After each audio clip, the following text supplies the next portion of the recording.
c'est Myria et vous êtes sur Europocket TV. Commençons la semaine en parlant des graffitis et d'une récompense européenne de 6 000 €.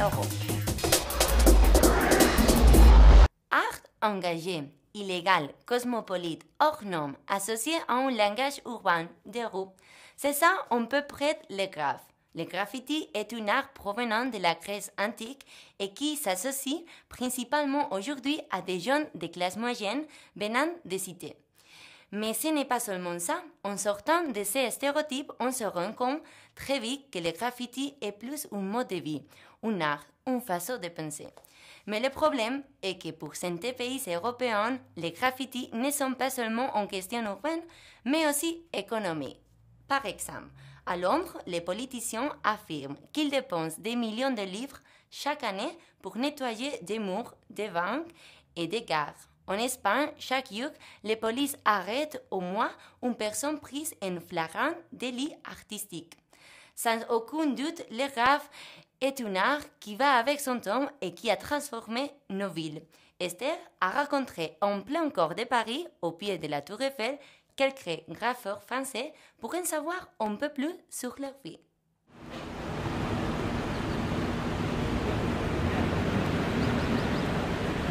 Vous l'aimez bien ou vous pensez que le graffiti est une sorte de vandalisme? Alors attention, parce qu'on va connaître les artistes de la rue de Paris. Bah ouais, c'est un WP, c'est du 2007, c'est la famille, voilà. Moi c'est Kenny, il y a Yepa, il y a Kozak, Rockly, c'est une putain de clique, Kintou, je le casse dead, même s'il le mérite pas. Voilà, on est là. Donc là c'est 2007, WP. Rhum pur, whisky pur, weed. Légal, samedi minuit, capote, saloperie, carotte. Danser ce soir, Mephisto à la côte. Miséricorde à ceux qui vont profiter. Et à quelques pas de là dans les cités. Ça pue la merde, ça sent l'herbe. Les gens sont comme des cerfs dans le quartier. Veulent quartier Lacoste, Ralph sont claqués, beaucoup sont plaqués. Des bombes CRS, des militaires. À mort les porcs en décor sur les murs dehors. Qu'est-ce que c'est qu'être un graffiti pour toi? Ah, nous c'est la passion, ça va sur de la brique, sur une vitre, sur un train, sur un support, sur un bus, ça va dans tous les sens. Dans une soirée, on va niquer les tables, on va niquer... Au resto, on nique la table quoi. On conteste tout ce qui est établi. Les règles établies. Bah on conteste tu vois. Yo, c'est dessus. La famille. Ouais, attention, cache la tête. Cette mécra.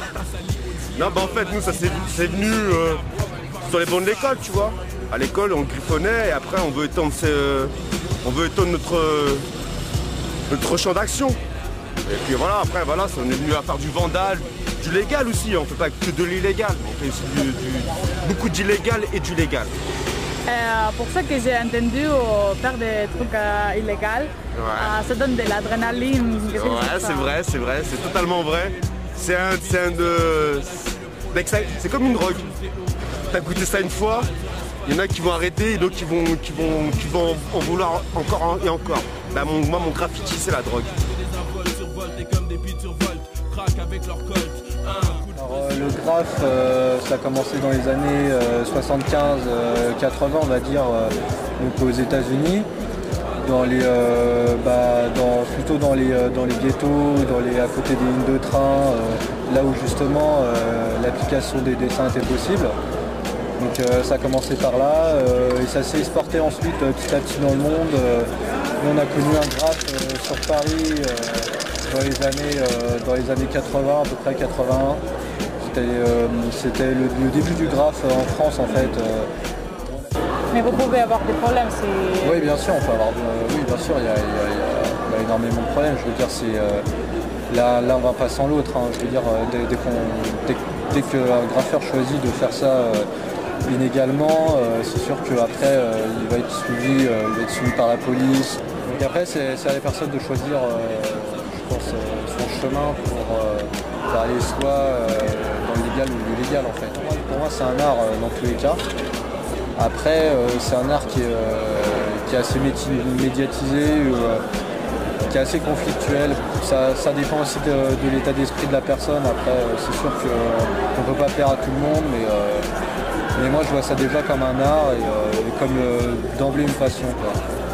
C'est une passion. brûlant, surexcité. C'est certain, les plombs vont sauter, ma cité va... Une autre forme d'art, c'est la publicité. Et avec la proposition suivante, tu peux gagner jusqu'à 6 000 €. Plutôt pas mal. Si tu te sens européen, Prix Europa t'invite à créer une vidéo publicitaire d'1 minute où tu vends l'idée suivante. Je suis l'Europe. Tu peux présenter ta vidéo jusqu'au 1er août. Pour davantage d'informations, tu peux consulter ce site. Et c'est tout pour aujourd'hui. À plus. Ciao.